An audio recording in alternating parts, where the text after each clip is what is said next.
Hello everyone and welcome back to the Dungeon Learner's Guide. This week we have another Commander's Guild deck tech. This is our 83rd deck and it's titled Is It Really That Bad? And spoilers, yeah, it probably is.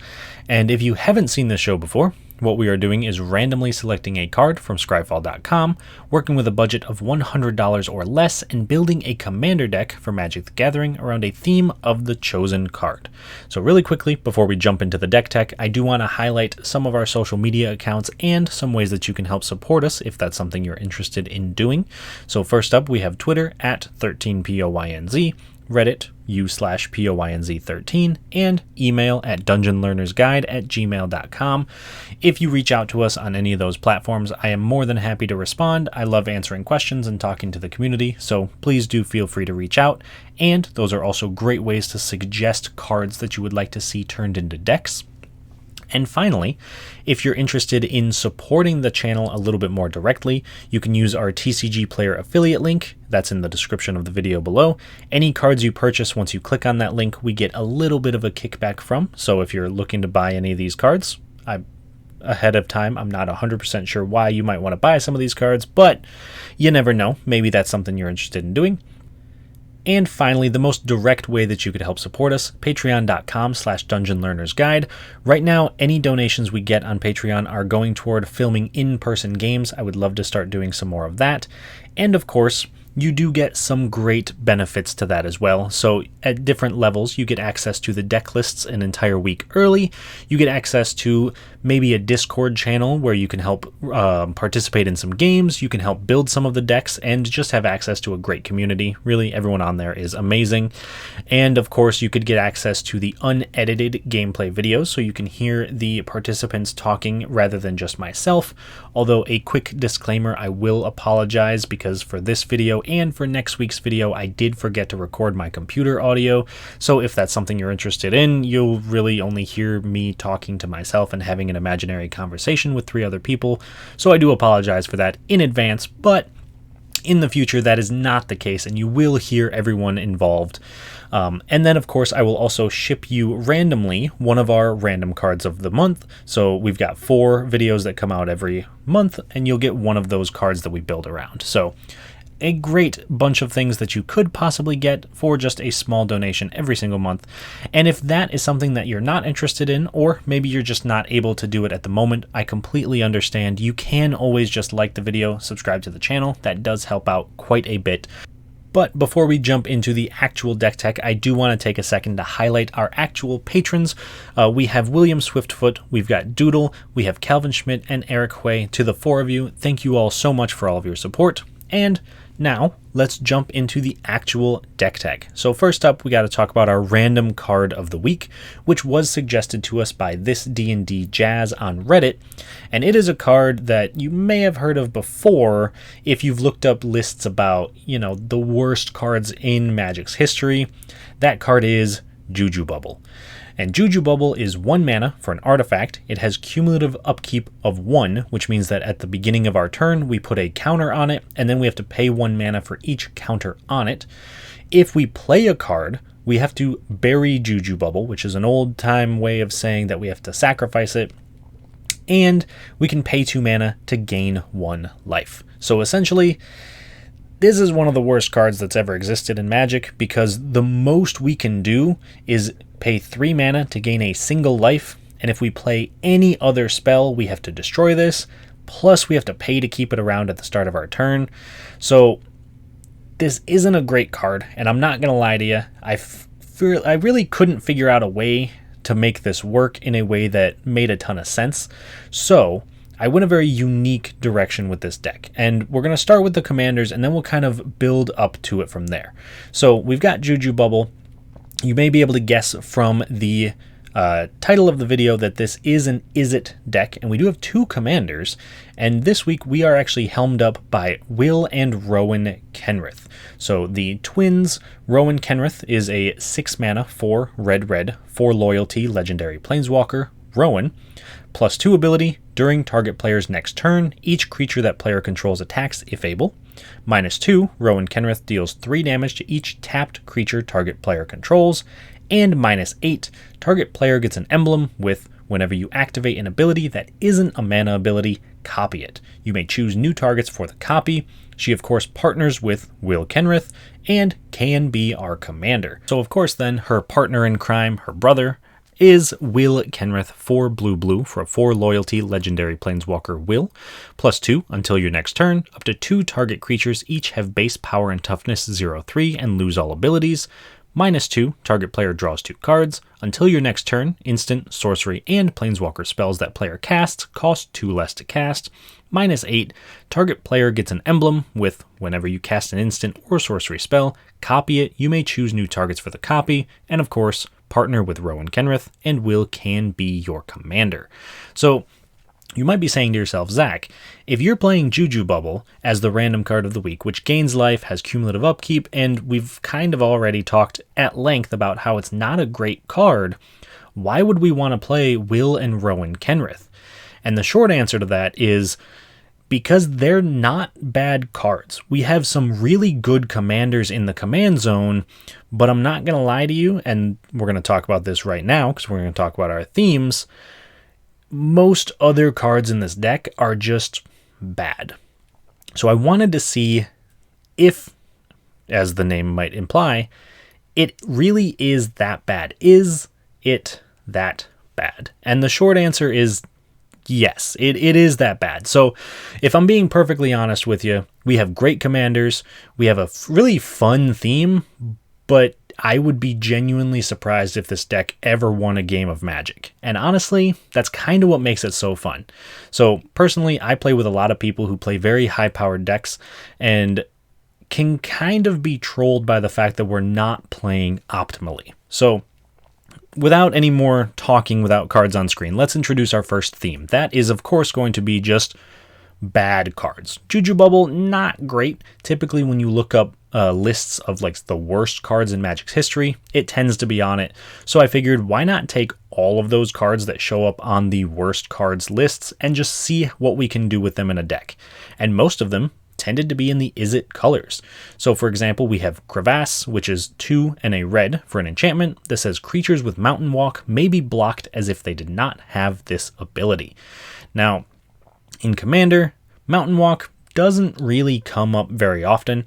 I would imagine that there will be, some corner cases when this is relevant, but for the most part, this is going to be 3 mana to do basically nothing, which is not what you want if you're trying to win a game of Commander, but if you're trying to kind of troll your opponents or maybe make them think that you're doing something else, could be a great card. Now, theme number 1 is, of course, just bad cards. We do also have a subsection of that, which are cards that could possibly be good, but are not good in our deck specifically. So for example, we have Barbarian Outcast, which is 1 and a red for a 2/2 Barbarian Beast. So just 2 mana 2/2. That's not terrible. However, when you control no swamps, sacrifice Barbarian Outcast. We have in this deck 0 ways of giving ourselves swamps. We don't play any swamps because we're an Izzet deck. We don't have an Urborg. We have no way of turning our lands into swamps. So this is literally pay 2 mana, put a creature into play, and immediately sacrifice it because we have no swamps. So obviously very bad in our deck. We also have no ways to benefit from sacrificing it. So not exactly what we want to be doing, but again, that's kind of the point of the deck. Next up, our final theme are cards that are bad for a very specific reason, and that is because they are way too overcosted. So for example, we have Ember Shot, which is 6 and a red, a massive 7 mana for an instant, which, 7 mana instants gotta be good, right?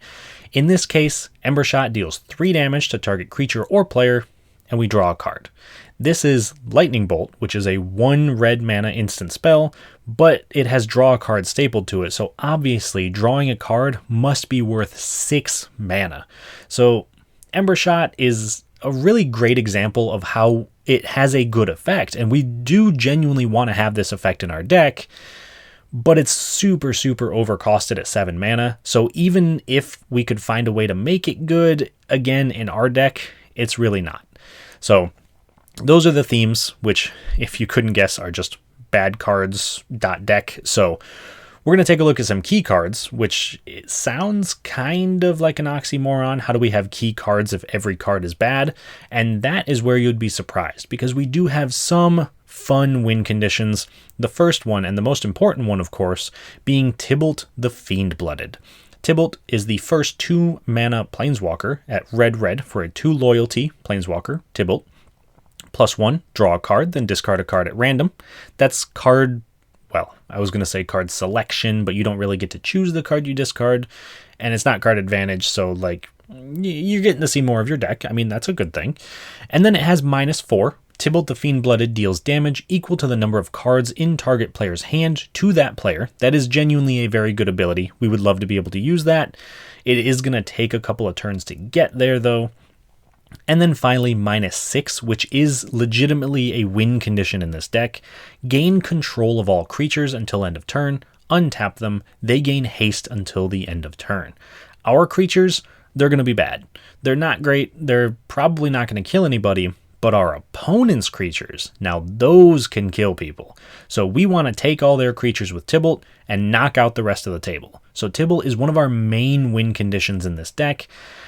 Unfortunately, we don't have a great way to keep activating his abilities, so we kind of just have to hope we can protect him, but it's always a possibility. Next up, we have our secondary, our backup win condition in this deck, and that is Aladdin's Ring.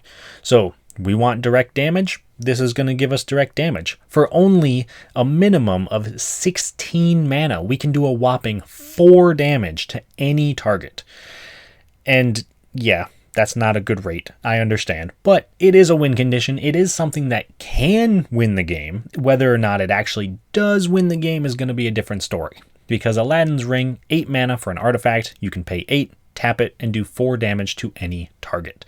So once again, not a great rate, not a great card, but it is a win condition, and that's really all we want out of our key cards. And so finally, that moves us to our last key card, which is kind of interesting because I think in the right deck, this can be a very good card. As I'm sure you may be able to guess, it is not this deck, and that is Swirling Sandstorm, which is 3 and a red for a sorcery. It has Threshold. Swirling Sandstorm deals 5 damage to each creature without flying. So that is a good effect. This is a 4 mana, what is essentially a board wipe. There will be some things that survive it, especially if those things fly, but this is a board wipe. Now, the downside is that it does literally nothing if we don't have Threshold. And Threshold means that we have 7 or more cards in our graveyard. In a graveyard deck, or a deck that wants to be discarding things, that can be very powerful. That's just a 4 mana board wipe. But in this deck, we have no way of stocking our graveyard, other than, of course, just casting our spells.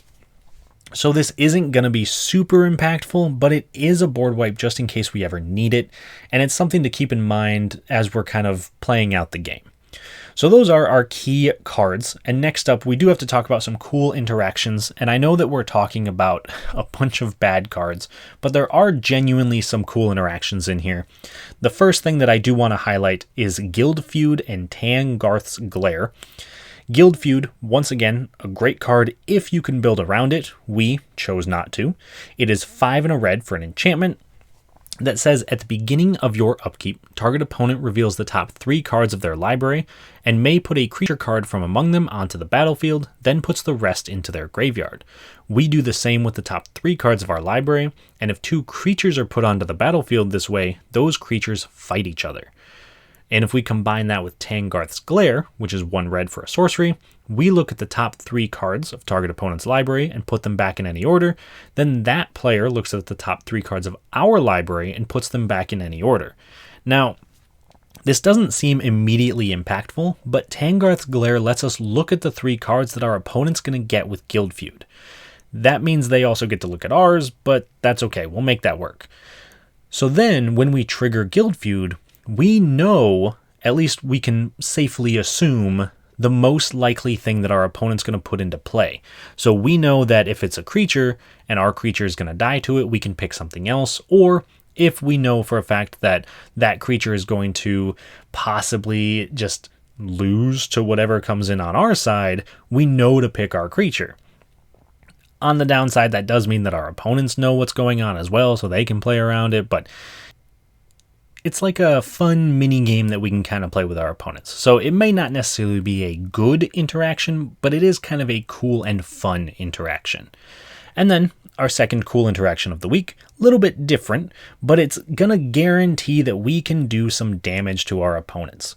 So we're going to combine Dwarven Warriors, which is 2 and a red, for a 1/1 that can tap and target creature power 2 or less is unblockable this turn. And we're going to combine that with Saprazan Raider, which is 2 and a blue, for a 1/2 merfolk. When Saprazan Raider becomes blocked, return it to its owner's hand.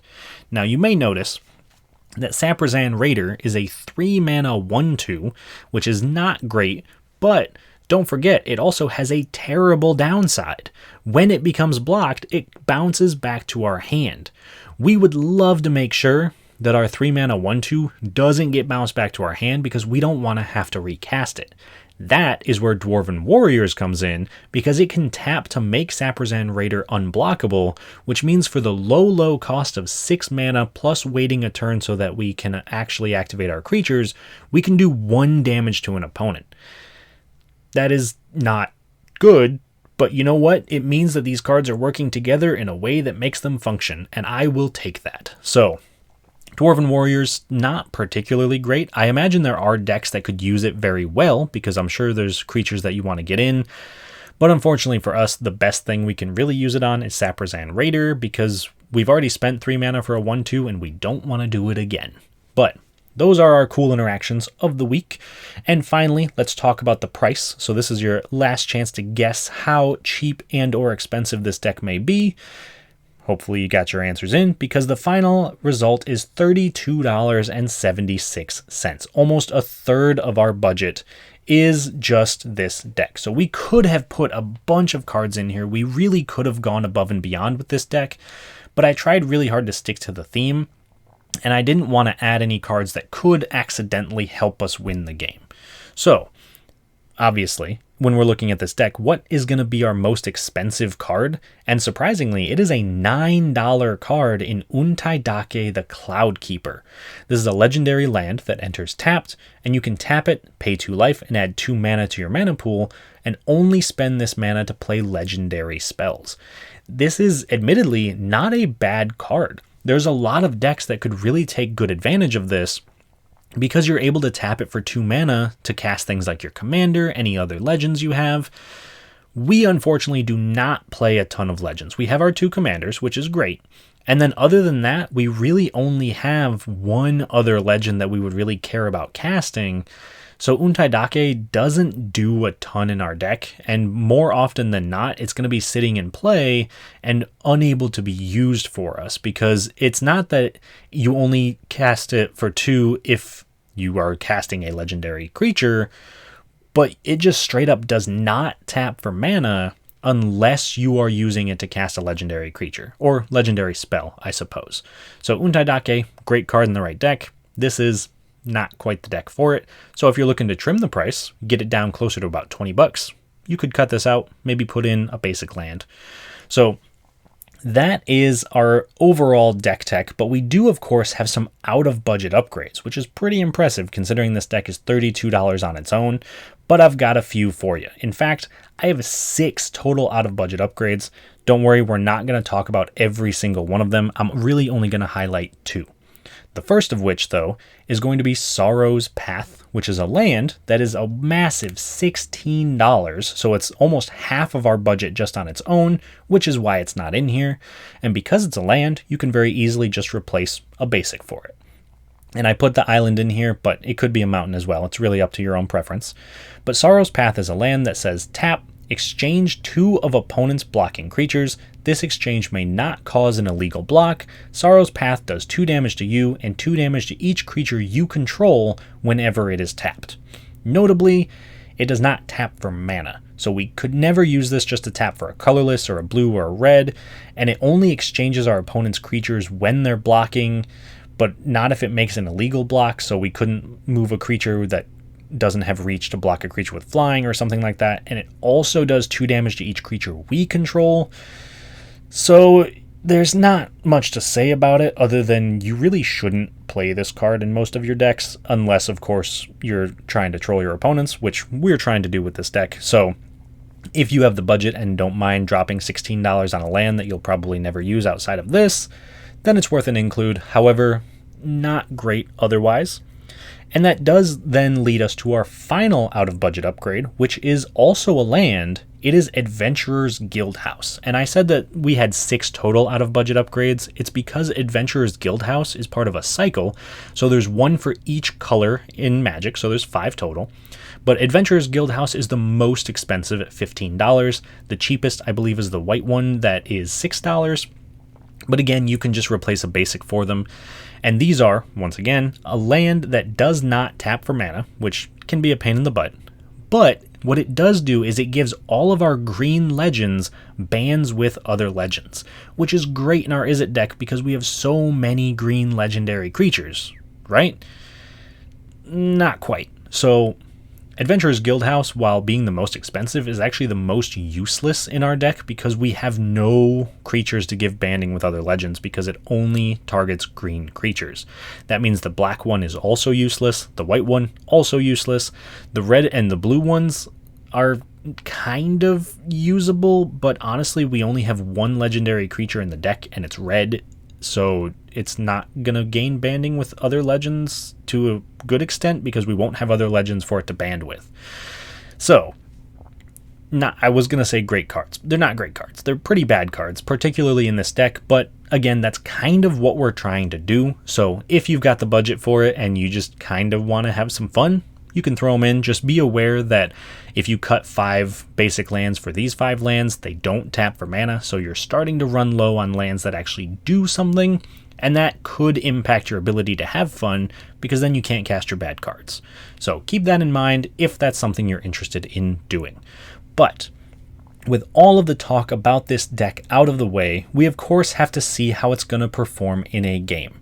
Is it going to win? Is it going to lose? There's only one way to find out, and that is to run it up against 3 separate opponents. And this week we are playing against Bilal and his Jared Carthalion deck, Jason, his Ellis Ilkor Sadistic Pilgrim deck, and Shawn with his Giada Font of Hope deck. So Jared Carthalion for Bilal is just a 5-mana multicolor matters, so he wants to play as many 5-color cards as he can, make sure that he's putting a bunch of counters on things, making some Kavus, which I can definitely support the Kavus. If you haven't seen our Kavu surprise video, please go check that out. And honestly, probably just causing some 5-color shenanigans, so I'm not really sure what to expect from this deck, but I will say that Bilal having access to all 5 colors is a very scary thing, so I am concerned about that. However, I'm not as concerned about Jared as I am about Jason's Ellis deck. Jason is by far the best Aristocrats player that I know, and Ellis is the ideal Aristocrats commander. So I am genuinely terrified of what's going to be coming out of this deck and what's going to hit the board. I imagine that he's going to be cycling creatures in and out of his graveyard, sacrificing them, bringing them back, doing a whole bunch of stuff. So I can only imagine what he's got in store, but I can't imagine it's going to be good. So I think out of all 3 of the decks, that is the one I'm the most worried about this week.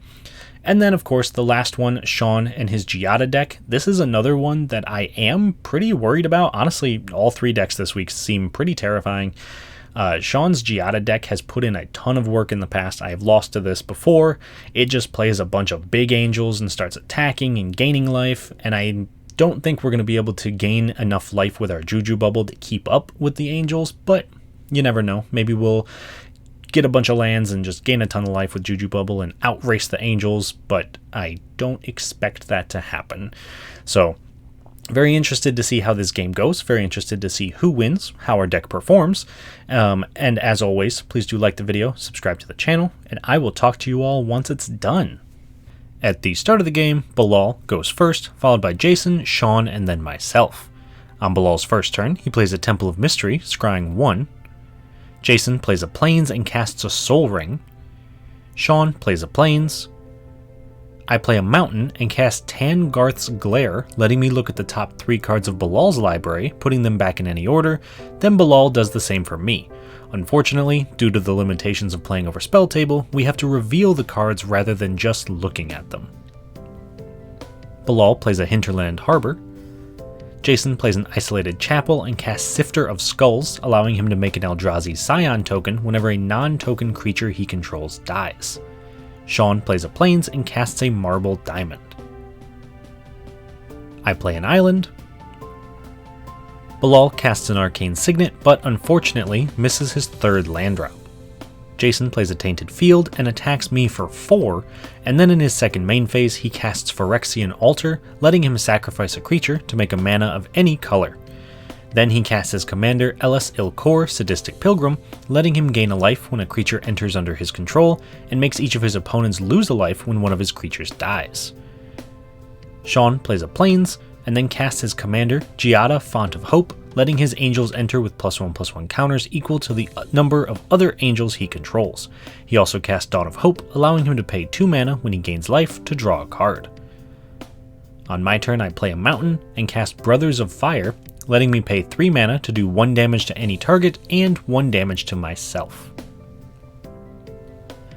On Bilal's turn, he casts Cultivate, searching his library for 2 basic lands, putting one into play tapped and the other into his hand. He then plays the swamp he just searched for as his land for turn. Jason plays a Shattered Sanctum and attacks Bilal for 6. Then, in his second main phase, he casts Corpse Knight, gaining a life and making each opponent lose a life whenever a creature enters under his control. He then casts a Hidden Stockpile, making a Servo token in his end step if a permanent he controlled left the battlefield this turn. Shawn casts an Angel of Vitality, putting a +1/+1 counter on it and gaining an extra life whenever he gains life. I play a Desert and cast Crevasse, allowing all creatures with Mountain Walk to be blocked as though they didn't have this ability.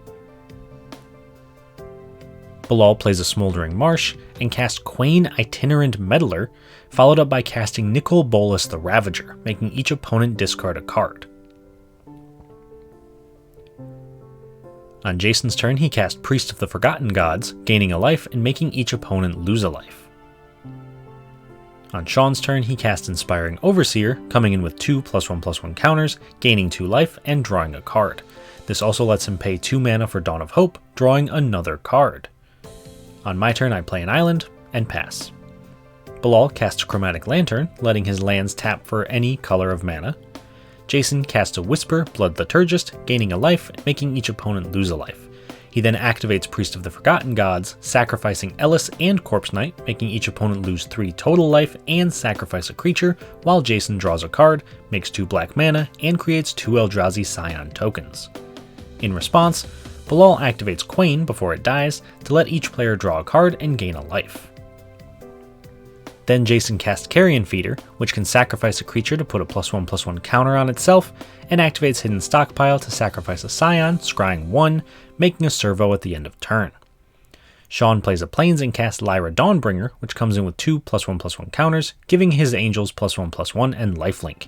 He then attacks Jason for 5, gaining 6 total life. At the end of turn, I cast Flare, doing 1 damage to Carrion Feeder and drawing an additional card in the next upkeep. Rather than letting his creature die, Jason sacrifices a Servo to give the feeder a +1/+1 counter. Then, in my upkeep, I draw an additional card, thanks to Flare, and I play a Seraph Sanctuary, gaining a life. Then I cast one of my commanders, Rowan Kenrith, and activate Rowan's +2 ability, forcing all of Jason's creatures to attack on his next turn if able. On Bilal's turn, he casts Horn of Greed, allowing any player to draw a card whenever they play a land. Then he immediately plays a forest, drawing a card. After that, he casts Hidetsugu Consumes All, destroying all non-land permanents mana value 1 or less. When this destroys Jason's Carrion Feeder, he makes another Eldrazi Scion. On Jason's turn, he casts Jaren Corrupted Bishop, making a human token and losing a life whenever he or another non-token human enters the battlefield under Jason's control. He activates Priest of Forgotten Gods, sacrificing both of his tokens, making each opponent sacrifice a creature and lose 2 life, while Jason draws a card and makes 2 black mana. He then casts Elenda the Dusk Rose, which gets a +1/+1 counter whenever another creature dies, and also makes a number of vampire tokens when she dies equal to her power. He then moves to combat, attacking Bilal for 4 and Rowan for 2. Then at the end of turn, Jason makes a Servo token. Shawn attacks Jason for 7 on his turn, gaining 8 total life, and this lets him pay 2 mana to draw a card. Then, in his second main phase, he casts an Arcane Signet before passing. I play a Winter Moon Mesa and cast my other commander, Will Kenrith.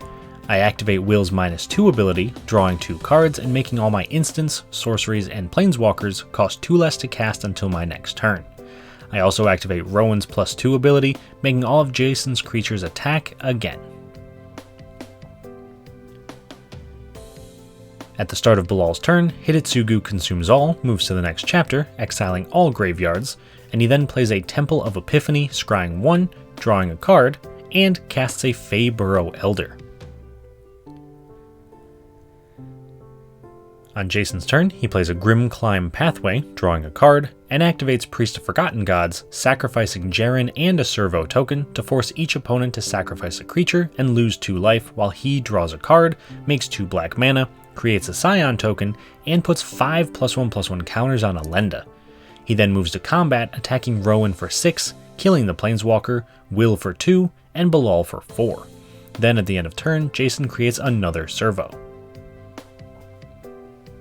On Shawn's turn, he casts Soul Warden, gaining a life whenever another creature enters the battlefield, and recasts his commander Giada, gaining a life.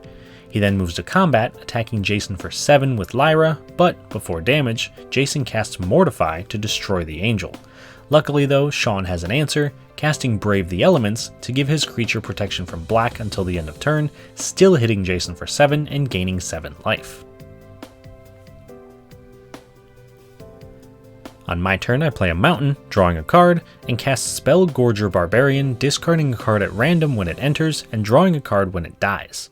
I then activate Will's +2 ability, turning Elenda and the Sifter into 0/3 creatures with no abilities until my next turn. At the start of Bilal's turn, Hidetsugu consumes all, transforms, and then he plays the World Tree, letting his lands tap for any color of mana, and drawing a card. He then casts Chromanticore, enchanting the newly transformed vessel, giving it +4/+4, flying, first strike, vigilance, trample, and lifelink. Jason plays a Plains, drawing a card, and casts Liliana Dreadhorde General. He then activates Priest of Forgotten Gods, sacrificing a Servo and a Scion to make each opponent sacrifice a creature and lose 2 life, while he makes 2 black mana and draws 3 cards. Notably, this causes Chromanticore to fall off Bilal's creature and become a creature itself while I draw a card.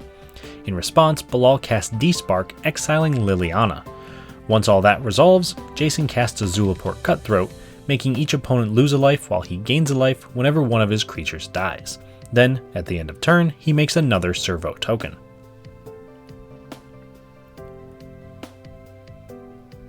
On Shawn's turn, he casts a Well of Lost Dreams, allowing him to pay mana equal to or less than any life he gains to draw that many cards.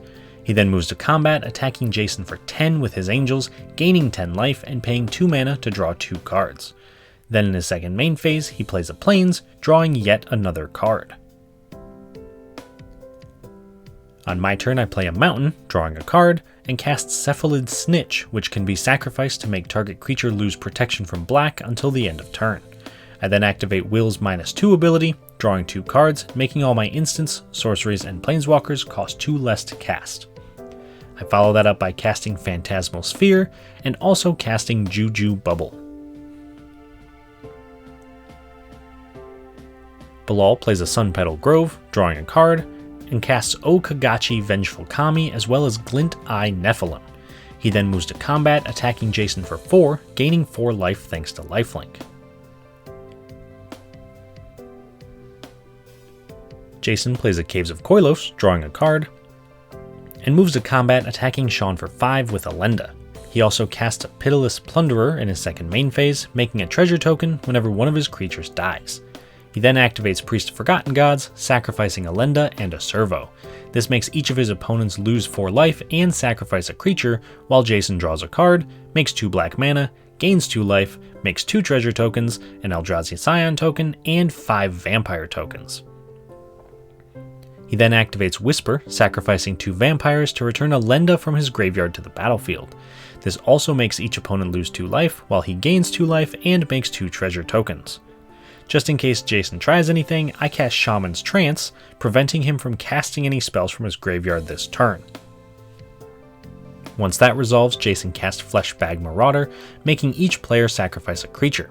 This makes each of his opponents lose a life, while he puts 4 counters on Elenda, makes a treasure token, and gains a life. He then casts Liesa Forgotten Archangel, returning any creature that would die to his hand at his next end step. Shawn plays a Plains and casts a Soul Ring after drawing a card with the Horn of Greed. He then casts Sigarda's Splendor, noting his life total, drawing a card in his upkeep if his life total is higher than the noted total, and also gaining a life whenever he casts a white spell, which he immediately does, casting Thraben Watcher, giving his non-token creatures +1/+1 and Vigilance.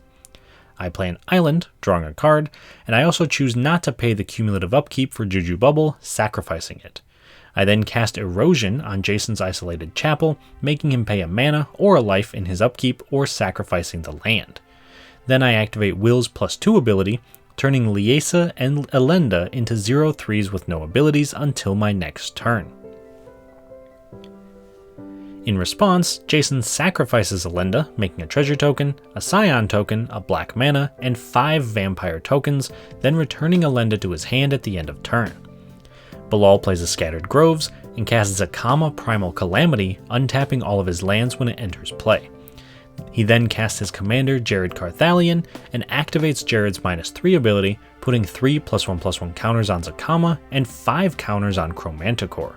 He moves to combat, attacking Jason for 9, gaining 9 life. Then in his second main phase, Bilal activates Zakama, doing 3 damage to the Priest of Forgotten Gods, killing it. This also makes each of Jason's opponents lose a life, while Jason gains a life, makes a treasure token, and makes a Scion. Bilal then repeats the process, killing Zulaport Cutthroat, again making each of Jason's opponents lose a life, while he gains a life, makes a treasure token, and makes a Scion token. On Jason's turn, he recasts his commander Ellis, and then casts Agent of the Iron Throne, making each opponent lose a life whenever a creature or artifact he controls goes to the graveyard. In response, I cast Ember Shot, doing 3 damage to Liesa, killing her, making each of Jason's opponents lose a life while he gains a life, makes a treasure, and makes a Scion. He then moves to combat, attacking me with most of his board for 15 total damage while he gains 7 life. Then in his second main phase, he activates Whisper, sacrificing 2 vampires to return Zulaport Cutthroat to play. This makes each of his opponents lose 4 life, knocking me out of the game, while Jason makes 2 treasures and gains a life. At this point, each creature Jason sacrifices does 3 damage to his opponents, allowing him to recast Elenda and sacrifice a total of 20 creatures, doing 60 damage to each opponent, winning Jason the game. Alright, so that was a pretty sweet game. Our deck did exactly what it was supposed to do, which is lose spectacularly and not really do much else. But it was a lot of fun to play because it was always a ton of fun playing a card and seeing the other opponents just kind of ask, like, what is that? What does that do? Why should I be scared of that? And being able to answer that, you don't really have to be scared of it, but if you want to be, I'm not going to stop you. Because there's always that little thing at the back of someone's brain, that little voice kind of saying that, like, no one would be playing a bad card. There's obviously a reason for it. So they always have to be on edge, kind of always expecting us to do something, always being a little bit suspicious, which maybe I'm alone in this, but I think that's tons of fun. So Juju Bubble did what I wanted it to do. It just, did nothing. So I'm all for that. And then, of course, Bilal and Shawn's decks did also what they wanted to do. They were very impressive, playing out a ton of multicolored creatures or a ton of angels, but unfortunately, because of Jason being able to make each opponent sacrifice a creature every single turn with his Priest of Forgotten Gods, the 5-color deck and the Angels deck really were casting one big spell a turn and then having to sacrifice it. So the only deck that did everything it wanted to do was Jason's deck, and I was right from the beginning to be worried about that deck because, like I said, Jason's the best Aristocrats player I know, and if anyone can pilot an Aristocrats deck to victory, it is most certainly him. So it's very impressive to see the pieces moving around and all of the life gain and life drain and triggers and all of that. So a very impressive showing by Jason's Ellis deck, and hopefully in the future we'll get to see Jared and Giada do a little bit more if they're not sacrificing their creatures every single turn. But I hope you all enjoyed the video as much as I did. It was a ton of fun playing the game, even if, like I said, we didn't really do much. So, hope you enjoyed it. Hope you liked the video. Subscribe to the channel, and I will see you all on the other side of the Dungeon Learner's Guide. She's got a lot to say.